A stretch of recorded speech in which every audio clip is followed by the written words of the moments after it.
Franchement, les viols d'enfants, on en a marre. Mais c'est de trop dans cette société. On devrait de plus en plus sensibiliser les familles afin d'éviter les éventuelles victimes, sincèrement. Et Marodi fait bien de mettre en avant cette problématique-là qui mine notre société jusqu'à ce jour. Et de plus, dans cette série Maîtresse d'un homme marié, on se rend compte que ce n'est pas seulement Raki qui a été victime de ça. Même Régine a été une ancienne victime. Non mais franchement, quelle révélation de choc. Ça, Marodi, tu fais bien d'en parler.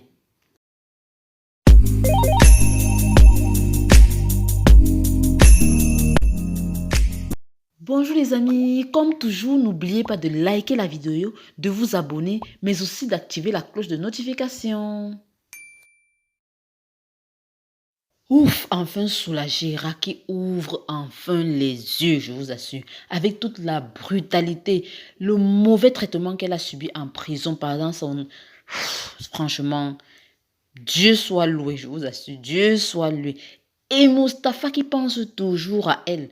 Franchement, je ne sais pas s'il y a deux hommes dans cette série qui pensent à leur femme comme Mustapha. Parce que lui, franchement, Iraki, c'est ton pied, mon pied. C'est le seul homme qui donne le bon exemple dans Maîtresse d'un homme marié. Parce que les autres hommes, là, franchement, ils n'en valent pas la peine. Ils n'en valent pas la peine. Voyez-vous, il se soucie tellement de Raki, au point il dit à son avocat que non, non, non, laissez mon cas tranquille. Occupez-vous d'elle parce que son cas est vraiment particulier. Et vous savez sur qui ça tombe tout ça? L'avocat de Mustapha, quand il en parle à Régine a dit tout de suite, je prends cette affaire. Parce qu'il s'est senti touché. Personne n'avait jamais soupçonné que Régine ait pu être maltraitée, ait pu être violée dans son enfance. Même sa propre sœur Dalanda, qui était là, voulait faire la dure quand elle lui a demandé son aide. Quand elle a compris de quoi il s'agissait, elle s'est assagée. Dalanda est devenue calme. Elle a dit non, non, non, je donne tout mon soutien à Regina. Je vais t'aider. Malgré nos différends récents.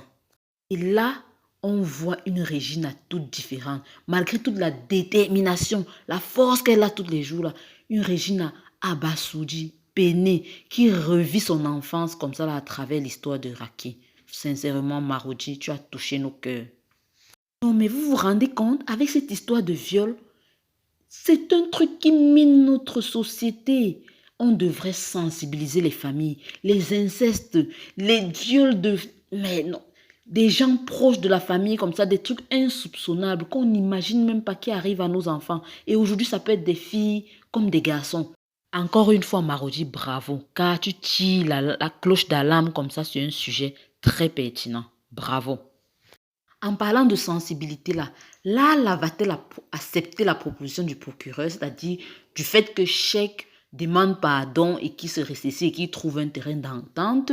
Là va faire sortir Cheikh de prison. Moi, je pense que oui, parce que vu comment son enfant se manifeste déjà son désaccord avec ce qu'elle a fait, le fait que son père soit en prison, sincèrement, sa fille le démontre très bien. Et là, on a vu la sensibilité d'une mère. Elle a vu la situation. Elle voit que sa fille est en train de déraper. Elle se dit non, il faut qu'elle fasse quelque chose. Mais alors, est-ce qu'elle acceptera la proposition du tribunal? Une chose est sûre, c'est que la façon à laquelle elle a réagi quand son téléphone a sonné, que c'est son patron qui l'appelait, sincèrement, on appelle ça le sacrifice. Pouvoir mettre son boulot, par exemple, de côté pour se consacrer un moment à sa fille, à sa famille. Là, je te tire un coup de chapeau. Beaucoup de personnes ne sont pas capables de faire de mettre ce genre de geste-là comme ça en exergue. Plusieurs personnes. Et tu as montré là que tu penses d'abord à tes enfants. Là a donc pris du temps pour sa fille, ce qui montre qu'elle pourrait être enclin à accepter la proposition du procureur. Parce que franchement, là, pour qu'elle retrouve la sérénité avec sa fille qui fait déjà des cauchemars, vous vous rendez compte de l'influence que peut avoir le divorce des parents sur des enfants? Non. Là, Etchek lui-même, on espère aussi qu'il sera droit dans ses bottes et qu'il va raisonner un peu de manière différente. Parce que jusqu'à preuve du contraire, là n'a pas tellement mal agi. Et c'est Cheikh qui s'agite trop, un peu trop. Donc, on espère qu'ils vont trouver un terrain d'entente et que les choses iront mieux. Décidément, cet épisode était plein de sensibilité. Sensibilité par-ci, sensibilité par-là. Même Biram, qui atome crochu avec Jalika. En tout cas, même Jalika qui faisait genre là. Ils étaient là un peu. Franchement, on aurait dit que il suffisait de claquer du doigt comme ça pour que les deux se remettent ensemble. En tout cas, c'est l'impression que j'ai eue avec Biram, hein, parce que Biram regardait Jalika, un genre là.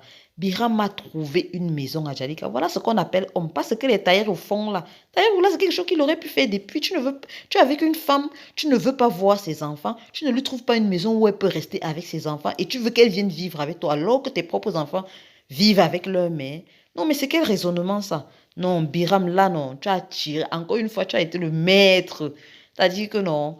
Tu as résolu la situation, le maître de la situation, le chef de terre. Même si Jalika faisait genre, elle veut mettre les points sur les i, tu me demandes la permission, tu ne viens pas chez moi comme tu veux, patati patata. Il faut avouer qu'elle était quand même contente du résultat. Biram a agi là comme un homme comme il n'aurait jamais fait. Et pour finir, on a Hamza qui a été remise à sa place par son oncle Pengay, qui lui a dit, ma femme là, c'est Medjan, donc tout ce que encore que tu tapes là, tu dois la respecter, c'est celle que j'ai choisie.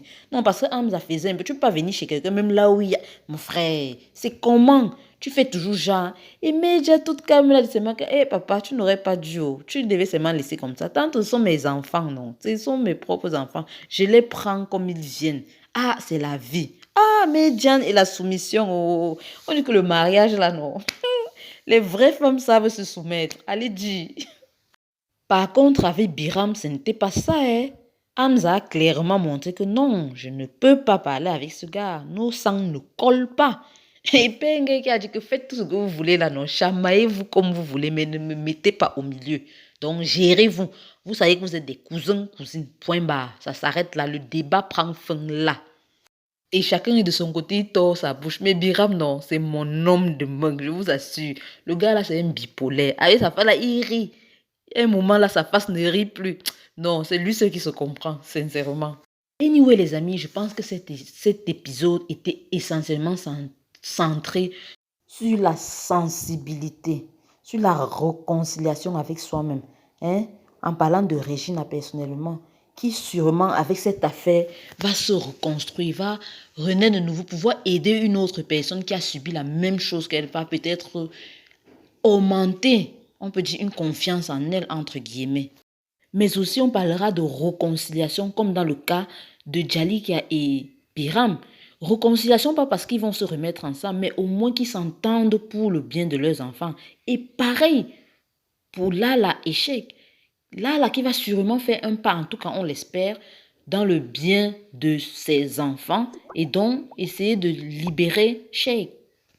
Sur ce les amis, on se retrouve très bientôt pour le prochain épisode. Ciao ciao.